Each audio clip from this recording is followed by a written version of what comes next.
Hello, I'm Dr. Jimmy Douglas, and today let's evaluate what might be the possible causes of dizziness. Dizziness is commonly referred by patients as giddiness, lightheadedness, or their head spinning. Patients feel dizzy due to a lot of reasons. But if there is sudden dizziness, loss of balance or coordination, and trouble walking, which are all the warning signs of stroke, it is important to visit the hospital as it is a medical emergency to rule out any serious conditions which require immediate attention. Now, how a patient perceives his dizziness is expressed differently by different individuals. Some describe it as mental confusion, while others as a blurred vision. And there are patients who complain dizziness while walking. These are gait or walking disorders. After taking a detailed medical history and ruling out walking or gait disorders, dizziness can be classified as presyncope or faintness and vertigo. Presyncope, which may happen before a person faints, a feeling that a person feels before an episode of fainting. And vertigo is the feeling of spinning sensation of the head or its surroundings. It's also described as the sensation of motion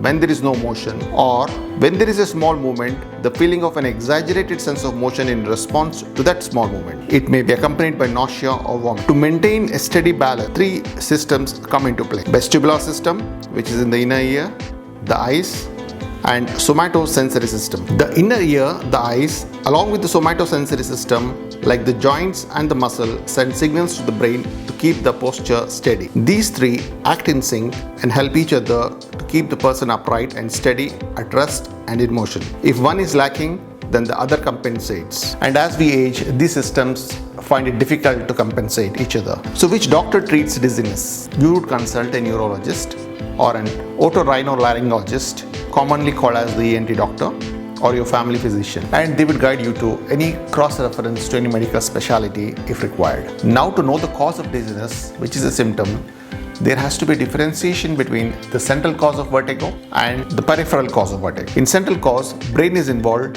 and onset is gradual or slow without any ear symptoms. In peripheral cause, the onset is sudden. Often the associated ear symptoms like ringing of the ears and loss of hearing are present. There could be involvement of both the central and the peripheral causes as well. The central causes could be head injury, seizures, multiple sclerosis, cerebral ataxia symptoms. The peripheral causes are more common, which include BPPV, benign paroxysmal positional vertigo. There is a separate video on that. Another cause could be due to labyrinthitis, which is an inner ear infection which is affecting the balance, or Meniere's disease or trauma to ear, or alcohol intoxication. Combined central and peripheral causes are stroke, migraine, hypothyroidism, cerebellopontine angle tumors, syphilis, and COVID-19 is a new addition. Check our website erastoworldhealth.com for a detailed list of causes. The other common cause is you might feel dizzy when you wake up suddenly from the bed, or when you suddenly stand up from sitting position, and this is due to orthostatic hypotension or postural hypotension. And it's very important to keep yourself hydrated and maintain your blood sugar levels within normal limits. And when there is dizziness in a middle-aged person,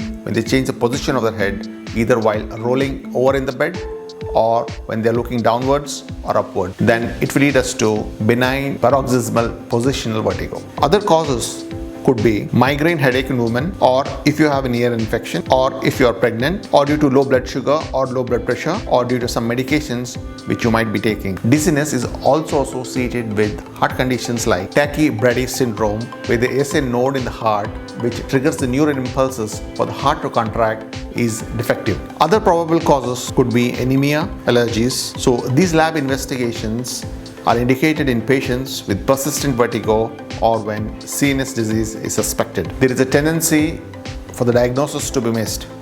So there should be a thorough evaluation by your doctor and the treatment planned accordingly. Thank you for watching, and see you in the next video.